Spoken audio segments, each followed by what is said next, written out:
Halo, halo, apa kabar? Kita ngobrol lagi bersama dengan Bung Rocky. Bung Rocky, saya agak tertarik ini dengan pernyataan dari juru bicara dari Pak Prabowo Daniel Anzar yang menyatakan bahwa Pak Prabowo itu nantinya berencana untuk membuat presidensial club lah, begitu ya, katakanlah gitu. Itu tapi tempat kumpulnya para mantan-mantan presiden gitu membahas berbagai persoalan bangsa dan negara. Saya kalau nggak salah Anda sendiri juga beberapa kali juga membicarakan soal ini, tapi idenya kelihatannya beda dengan yang Anda bayangkan ini ya.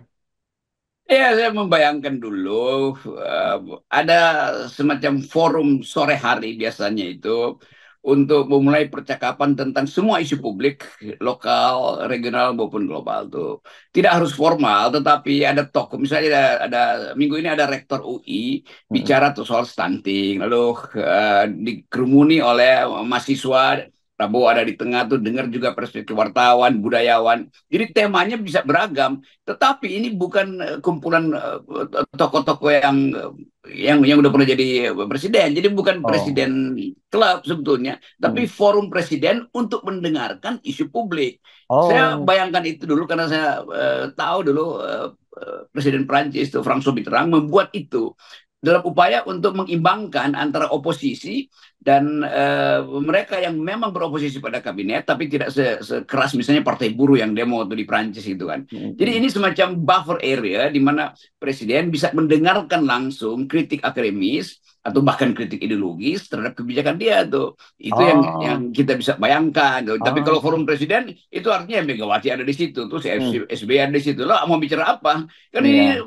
pembicaraan yang juga nggak nyampe karena bagaimanapun di presiden-presiden ini ya udah out of date Mm. tentang isu-isu mutakhir ini kan. Ya. Itu mungkin bedanya begitu tuh ya. Tapi silakan aja bikin forum presiden atau presiden klub itu dan kita tunggu pasti hari ini kalau dia bikin setiap minggu itu ya isunya itu juga tuh. Dan kita nggak akan dapat kebaruan pikiran tuh, novelty atau radical ideas di situ.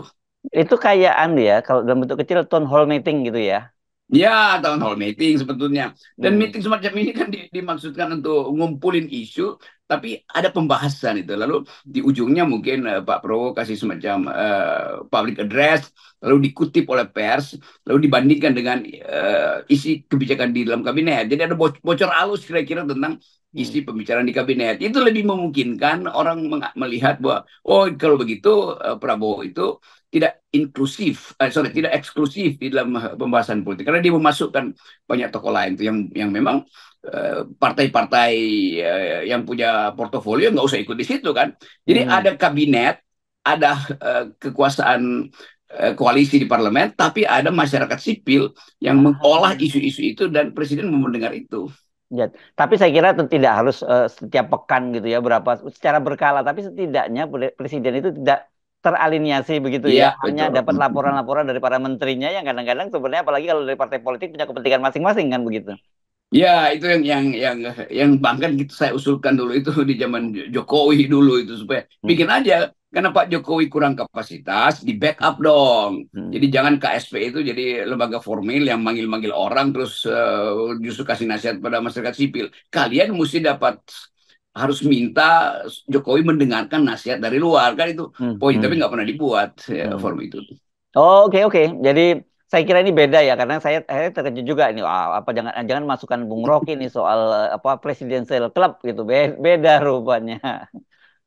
Ya tetap kita kita lihat betapa nggak nyampe juga idenya kalau sebenarnya Hmm. presidential club itu apa itu. Jadi SBY Hmm. akan ngomong hal yang kita udah tahu tuh. Lalu Ya. raise issue yang sebetulnya orang akan ingat ya kan ada AHY di situ ngapain ada SBY lagi di situ kan. Hmm. Hmm. Jadi demikian juga presiden siapa misalnya presiden wakil presiden Yusuf Kala aja yang kita tahu bahwa Hmm. Yusuf Kala pernah jadi wakil presiden 2 kali. Jadi kita tahu apa kimia Yusuf Kala dengan Pak Jokowi dengan Pak SBY. Ibu Mega bisa Ibu Mega pasti juga bicara hal-hal yang bagi dia menjengkelkan partai dia kan itu Ya. intinya tuh. Lain kalau forum itu dibuka untuk kepentingan public expose sesuatu yang diperlukan oleh presiden untuk nanggapi keadaan dunia, nanggapi keadaan lingkungan, soal perburukan segala macam.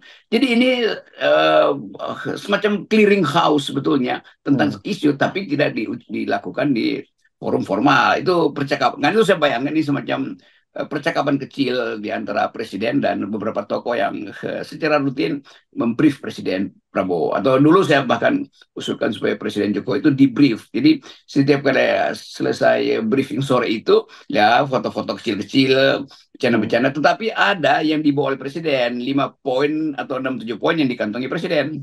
Ya, ya. Nah, ini So- menarik ya, so- karena ya, karena kan sejak ketika kita tahu bahwa Pak Prabowo menyatakan bahwa akan meneruskan pemerintahnya Pak Jokowi kan, dan kita tahu paradigma Pak Jokowi itu kan yang disebut kerja kerja kerja kerja. Pak Jokowi misalnya kemarin sudah menyatakan begitu. Nanti saya udah sampaikan pada Pak Prabowo agar begitu dilantik langsung kerja. Kan selalu seperti itu. Dan Gibran juga baru saja menyatakan bahwa mereka begitu dilantik langsung kerja kerja kerja kerja. Nah, tapi apa sebenarnya kerja itu? Karena saya kira meskipun tidak ada visi menteri atau yang ada visi presiden, dengan menyatukan berbagai di kabinet dengan berbagai kepentingan yang begitu banyak, partai-partai yang begitu banyak, itu kan perlu waktu yang apa khusus untuk menyamakan visi itu sendiri kan, Bung Rocky. Nggak bisa langsung gas kerja itu. Iya, itu pentingnya tadi percakapan. Kalau presiden punya KSP misalnya, KSP itu kan dibuat untuk menservis presiden. Ya. Lembaga-lembaga lain, lembaga penasihat, Dewan Pertimbangan Presiden, itu tentang isu-isu khusus tuh, yang secara rutin dipantau di publik. Tetapi kalau presidential forum seperti yang saya maksud itu cair sekali, tetapi justru dalam cara yang cair itu presiden dapat semua perspektif. Itu intinya kan. Dia tidak di-brief untuk satu perspektif, dia sendiri yang mendengarkan, dia ambil kesimpulan. Lalu itu dia bandingkan dengan hasil riset di Dewan Penasihat Presiden misalnya, hasil proposal oleh KSP misalnya. Jadi itu maksudnya. Nah, itu juga akan jadi backup untuk kerja-kerja-kerja. Jadi kalau kerja-kerja-kerja itu hanya datang dari keputusan kabinet, ya buat apa Gibran ada di situ ya, biarin aja Prabowo yang putusin kan bahwa kerja atau tidak kerja. Tapi Gibran tentu mau cari tagline juga bahwa itu seperti yang dilakukan oleh Jokowi, yaitu kerja-kerja-kerja yang Kerbo pun bisa lakukan, kata Buya Hamka kan. Sebetulnya poin-poin itu yang kita mau pastikan. Kalau kerja apa yang mau dikerjain? Kalau tidak dituntun oleh metode, tidak dihasilkan oleh persaingan perspektif yang dia peroleh dari dalam maupun dari luar kabinet. Jadi itu intinya tuh pentingnya percakapan-percakapan publik itu didengarkan melalui forum tadi, tapi ternyata forumnya forum forum presiden atau presidential club, ya itu nggak akan jalan juga. Ya, ya, ya, ya. Nah, ini saya kira penting ya ke depan untuk tetap kita semacam ajukan proposal, kita desakkan semacam agenda begitu ya, Bung Rocky melihat karena kita melihat situasi yang bahwa Pak Jokowi, Pak Prabowo yang menyatakan melanjutkan semua Pak Jokowi itu mesti kita ingatkan ya kalau polanya Pak Jokowi seperti kita tahu pokoknya semua hajar dulu deh urusannya belakangan kan kira-kira gitu dan itu terlihat dari proyek-proyek yang ada pada Pak Jokowi dan tanda-tandanya bahwa Pak Prabowo nanti akan panen proyek-proyek mercusuar yang mangkrak itu kan sudah di depan mata. Nah itu misalnya kita bayangin ada presidential club seperti dibayangkan oleh juru bicara Pak Prabowo yang tentu juga dia udah nguping ide-ide istilah Pak Ya. Prabowo. Lalu Mhm. Pak Jokowi ketemu dengan Pak SBY di Presidential Club. Ngomong apa Ya. mereka Hmm. tuh tentang Ya. proyek-proyek yang mangkraknya Jokowi kan. Dan yang Mhm. dulu juga dilihat Jokowi soal mangkraknya Wisma Atlet Hambalang. segala macam. Ya, ya. Demikian juga Ibu Mega mau ngomong apa dengan Jokowi karena ketegangan itu tidak mungkin dicarikan hanya lewat Presidential Club ala Ya. ala Green atau ala Prabowo. Kan itu nggak masuk akal tuh. Ya. Jadi kemungkinan-kemungkinan perpecahan justru akan terjadi dengan adanya presidential club. Lain kalau itu forum masyarakat sipil, forum akademis yang diperluas setiap mungkin 2 minggu sekali itu ada pertemuan seperti itu. Jadi bedanya di situ, beda esensinya di situ sebetulnya. Ya, oke. Nah, sekarang ini kalau kita kita kita fokus lagi ya, Bung Rocky pada realitasnya, ya pada realitas bahwa ada kita kita mesti lihat sekali bahwa itu under under apa jomplang sekali lah antara Pak Prabowo dan dengan Gibran itu ya, dan diharapkan kan padahal Gibran itu kan nanti meskipun dia ban serap, tapi dia menjadi orang kedua, menjadi partner dari Pak Prabowo. Tapi kalau lihat dari sekarang kita bisa membayangkan ya bahwa betul-betul nanti yang disebut ban serep itu ya itu itu sempurnanya pada Gibran saya kira.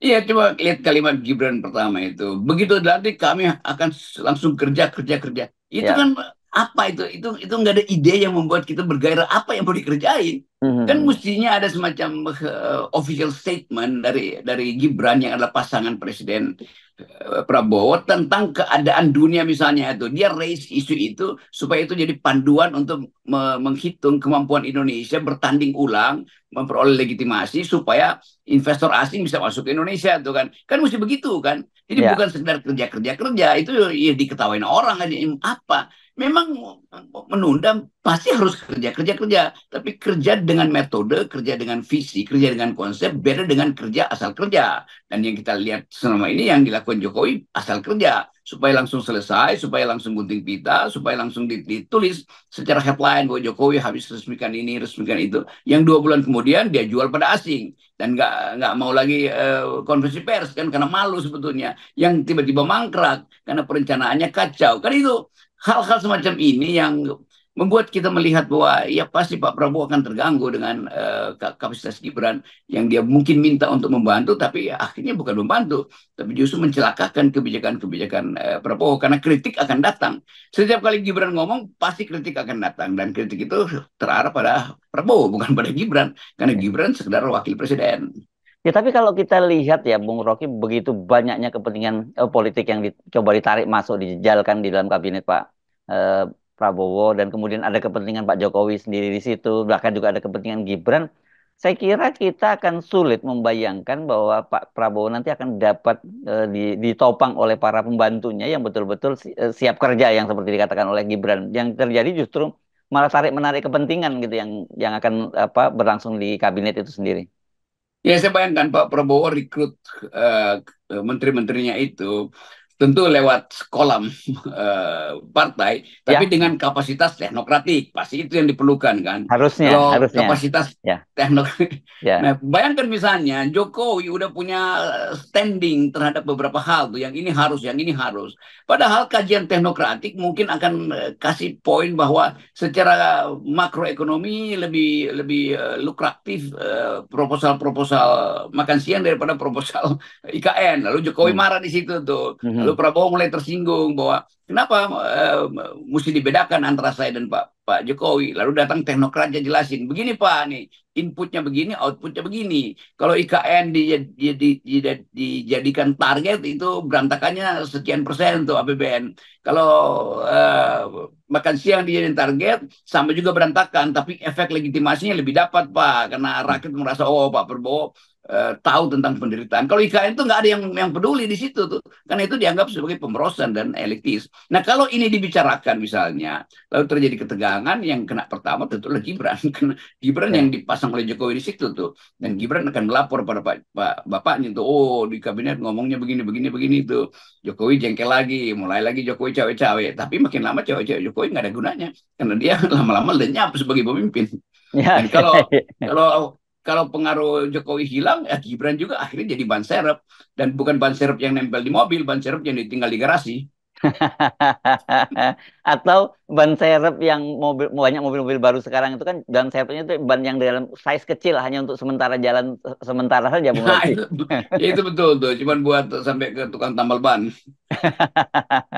Kira-kira itulah yang bisa kita bayangkan ya, kalau sekarang kemudian Gibran bicara bahwa dia langsung kerja kerja kerja dan kemudian nyusun kabinet, nanti akan minta pendapat semua tokoh-tokoh termasuk Ibu Megawati. Saya kira ini yang kita sebut sering sebagai omon-omon saja lah, begitu ya. Ya benar. Ya kelihatannya itu tuh itu kalimatnya bagus ya. Omon-omonnya akhirnya terbukti bahwa Ya, memang nggak ada ide sehingga masih mesti minta seolah-olah basa-basi. Ya buat apa ada kampanye kalau kampanye sendiri masih bisa dipengaruhi oleh ide dari Ibu Mega misalnya atau ya atau ya, ide dari PKS. Anda udah menang, ya jalankan aja apa yang Anda ya, visikan. ya. Oke, saya kira akan semakin mendekati hari-hari pelantikan, akan semakin menarik gitu. Sementara kelihatannya Pak Jokowi sendiri masih terus menebar pesona ya, karena kemarin itu ketika ada demo buruh, Pak Jokowi lebih milih ke NTB, bertemu dengan rakyat di sana, datang ke mall dan sebagainya, yang sebenarnya kita juga tahu itu dari upaya dia untuk menghindari para buruh saja di Jakarta. Iya, saya dapat banyak berita dari NTB dan sebenarnya nggak ada Iya. yang peduli itu. Dan menganggap bahwa ini buang muka lagi tuh bagi mereka. Ini cari selamat apa buang muka tuh karena ada Ya, demo 2 Mei itu. Oke. ya, ya, ya. Dan tapi itu pola yang bagus yang saya kira kita sudah hafal gitu ya. Ya akan diikuti oleh Gibran pasti. Yes, oke. Baik, terima kasih. Terima Ya, kasih ya. Yes. Dep,